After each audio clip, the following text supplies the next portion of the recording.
Se você fosse um louva-a-Deus, seria socialmente aceitável devorar um amigo. E se fosse um texugo, não teria consideração por nenhum animal. Tá nem aí. Se fosse um panda com filhotes gêmeos, é normal abandonar um para cuidar do outro. Mas quando humanos fazem qualquer uma dessas coisas, achamos errado, desleal e injusto. Por quê? Por que seres humanos se importam com justiça? A Bíblia tem uma resposta fascinante para essa pergunta. Na primeira página, os seres humanos são separados das criaturas, porque somos a imagem de Deus. São representantes que governam tudo usando a definição de bem e mal dada por ele. E essa identidade é a base da perspectiva bíblica de justiça. Os seres humanos são todos iguais diante de Deus e têm o direito de ser tratados com dignidade e justiça, não importa quem seja. Seria bom se todo mundo fizesse isso, mas sabemos como as coisas funcionam. A Bíblia fala disso. Ela mostra como estamos sempre redefinindo o bem e o mal para o nosso benefício, abusando e oprimindo outros. É autopreservação, e quanto mais fraco é, mais fácil se aproveitar dessa pessoa. Na história bíblica, vemos isso acontecendo em um nível pessoal, mas também em famílias, comunidades e civilizações inteiras, que criam injustiça especialmente contra os vulneráveis. E a história não termina aí. No meio disso tudo, Deus escolheu um homem chamado Abraão para começar uma nova família. E Abraão deveria ensinar a sua família a seguir o caminho do Senhor, praticando retidão e justiça. Praticar retidão é uma palavra bíblica que eu não uso, mas o que vem à mente é ser uma pessoa boa. O que significa ser bom? A palavra hebraica para retidão é tzedakah e é específica. É um padrão ético onde os relacionamentos entre as pessoas são corretos. É tratar os outros como a imagem de Deus, com a dignidade que eles merecem. A palavra justiça no hebraico é mishpat, que pode ser justiça retributiva. Como quando alguém rouba e sofre as consequências. Isso. Mas na Bíblia quase sempre, mishpat se refere à justiça que restaura. Significa ir mais longe, procurar ajudar pessoas vulneráveis que estão sempre sendo exploradas. Alguns chamam isso de caridade. Mishpat envolve muito mais que isso. Significa tomar medidas que defendam os vulneráveis e alterar estruturas para prevenir injustiças. Justiça e retidão é um modo de vida radical de quem pensa primeiro no outro. Sim, e você encontra essa ideia na Bíblia toda. Como aqui, em Provérbios. O que significa promover a retidão?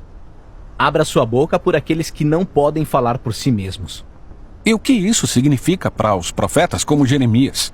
Ajude os desfavorecidos e não tolere opressão ou violência contra o imigrante, o órfão e a viúva. E aqui, no livro de Salmos. O Senhor defende a causa dos oprimidos, alimenta os famintos e liberta os prisioneiros, mas frustra o caminho dos ímpios. Uau, ele se opõe aos ímpios? Sim, em hebraico a palavra para ímpio é rachá, que significa culpado ou errado, e se refere a alguém que maltrata outro ser humano, ignorando sua dignidade como imagem de Deus. A justiça e a retidão são muito importantes para Deus. Sim, era esse o propósito da família de Abraão, os israelitas. Eles acabaram como escravos imigrantes, oprimidos injustamente no Egito. E então Deus confrontou o mal do Egito, declarando que eles eram rachá, culpados de injustiça. Então ele resgata Israel. Mas a ironia na história do Antigo Testamento é que essas pessoas redimidas cometeram os mesmos atos de injustiça contra os vulneráveis. Então Deus enviou profetas que declararam Israel culpado. Mas eles não eram os únicos. Havia injustiça em todo lugar. Sim, alguns cometem injustiças o tempo todo. Outros se beneficiam com privilégios de estruturas sociais injustas sem perceber. É triste, mas a história mostra que, quando os oprimidos chegam ao poder, quase sempre viram opressores. Então todos participam da injustiça, ativa ou passivamente, até mesmo sem querer. Todos nós somos culpados. E essa é a mensagem surpreendente da história bíblica. A resposta de Deus ao legado de injustiça da humanidade é nos dar um presente, a vida de Jesus.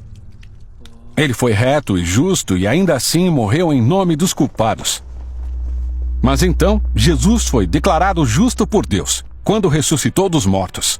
E agora, Jesus oferece sua vida aos culpados, para que também possam ser justos diante de Deus.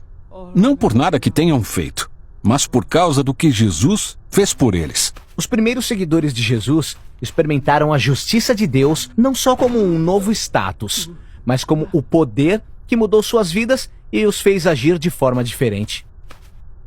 Sim, se Deus declarou alguém justo quando não merecia, a única resposta razoável é buscar justiça e retidão para os outros.